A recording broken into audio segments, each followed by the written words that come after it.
पाकिस्तान ने जिस तरह से मुसलसल कोशिशें जारी रखी, दुनिया हैरान है। पहले किस तरह सीज फायर करवाया और उसके बाद अब लगता है चीजें मुआहिदे की तरफ जा रही हैं और खबरें आ रही हैं कि जी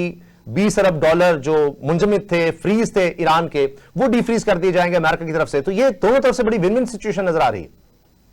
देखिए अभी हमें मुआहिदे की तफसीलात को तो नहीं पता, लेकिन उसामा साहब जो इशारे हैं, जैसे कि आप फरमा रहे हैं, आपने उसका खुल जाना, पाकिस्तान ने जो ऐलान किया है वो एक तरफा तो नहीं किया होगा, उसको कुछ वादे किए, उसको कुछ चीजों के मुतालिक यकीन दहानी कराई होगी और इसी के बाद ही ये इतना बड़ा उन्होंने ऐलान किया है, क्योंकि आपने हरमुज उनका ट्रम्प कार्ड था जिसकी वजह से पूरी आलमी जो मीशत थी चौक हो गई थी, ठीक है ना, जिस पर कहते हैं मगरब से लेकर मशरिक बईद तक हर जगह पे उसका असर जो था महसूस किया जा रहा था। तो अगर ईरान ने इतना बड़ा स्टेप किया है तो किसी पुष्ट पे किसी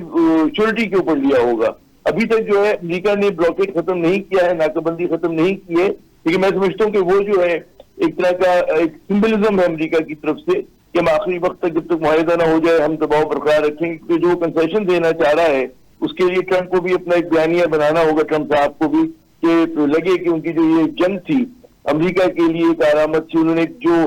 समझे ना कि 1979 से एक मसला चल रहा था अमेरिका और ईरान के दरमियान, उसको हल किया उन्होंने, स्टेटस को तोड़ा। यकीनन उसको क्रेडिट लेना चाहेंगे, उसके लिए वो किसी हद तक भी जाएंगे। तो आई थिंक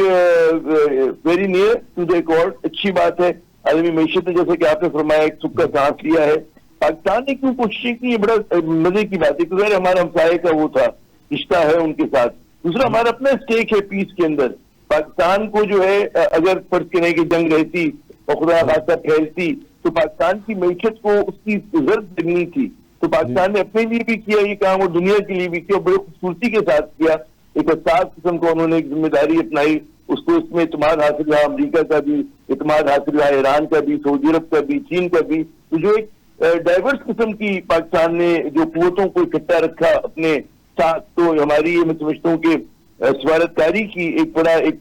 अच्छी मिसाल है। और ये तसलसल है जो यूब खान के दौर से चल रहा है कि जब पाकिस्तान ने तय किया था कि अरब और अजम की लड़ाई में हमें गैर जानबदार रहना है, अमरीका और चीन की लड़ाई में हमें गैर जानबदार रहना है। उसी का शाखसाना था कि 1971 में याहिया खान ने किस्टर साहब का दौरा कराया था। इसी के बाद आप देखें ज़ियाउल हक साहब का दौर हो, मुशर्रफ साहब का दौर हो या इलेक्टेड गवर्नमेंट्स का दौर हो, उसमें अमूमन जो है पाकिस्तान की कोशिश रही कि वो मुतवाज़िन जो है खारजा पॉलिसी अपनाए और उसी का तसलसल है कि जो आज हमें ये फल देखने को मिला है। जनाब जी, अच्छा आमिर साहब ने बड़ा जबरदस्त हिस्ट्री का बड़ा ब्रीफ हवाला दे दिया, लेकिन ये सब बड़ी इंपॉर्टेंट इस तरह से हिस्ट्री की हम बातें देखते हैं, लेकिन उसके बाद हम उसको माशी तौर पर उस तरह कैश नहीं करवा सके। अब जाहिर है कि वो बहुत ज्यादा मैं आगे की बात की तरफ जा रहा हूं, लेकिन जाहिर है कि अपना इंटरेस्ट इंसान को जरूर होता है अपने मुल्क का। तो इसमें अब इस अपॉर्चुनिटी को किस तरह से अवेल कर सकते हैं? अभी तो बहुत अर्ली होगा, जिस तरह आपने दुरुस्त फरमाया कि अभी देखना होगा माहिदे में क्या क्या चीजें आती हैं, लेकिन ईरान गैस पाइपलाइन है, अगर कुछ वक्त के लिए अमेरिका इंडिया को कह सकता है कि जी हम आप पर पाबंदी लगा रहे हैं, आप रशिया से ऑयल ले लें या ईरान के साथ कुछ कर लें, तो इसमें आगे चलकर ऐसा भी कुछ हो सकता है, क्योंकि हमें तवानाई की बहुत ज्यादा इस वक्त जरूरत है और ईरान हमारा हमसाया भी है, गैस भी हमें सस्ती मिल सकती है, पेट्रोल भी, कि इतना बड़ा काम पाकिस्तान करके दिखाया है, तो इससे माशी तौर पर भी तो कोई फायदा हासिल हो सके सर? देखिए, एक तो माशी फायदे के लिए सियासी जो होते हैं इस्तेकाम की बड़ी जरूरत होती है और माशी पॉलिसीज में जो है पॉलिसीज के तसलसल की जरूरत होती है। तो पाकिस्तान इस फ्रंट के ऊपर भी जरा सा नाकाम रहा है कि हम लोग जो है अपने मसले हल नहीं कर पाए। और आज भी आप देखें कि एक चप्पलिश है हिज़्ब खिलाफ में और हिज़्ब इक़्तिदार के अंदर। तो ये हमें तय करना होगा, हमें कुछ कुलिये ठीक करने होंगे कि जिस मुल्क में जो है आइन की हुक्मरानी होगी, कानून की बालादस्ती होगी, ये चीजें जो होती हैं मुल्कों को मजबूत बनाती हैं। और पाकिस्तान को इसके हवाले से बिल्कुल कोशिश करनी चाहिए कि जब आपको पूरी दुनिया में अमन की फिक्र है तो अपने रियासत के अंदर भी जो है हमें अमन की फिक्र होनी चाहिए। और हमें होना चाहिए कि जी यहाँ पर जो है दो तरह की इस पे इख्तिलाफ है, एक जो है सिस्टम के अंदर रह के काम करिए जैसे कि PTI है,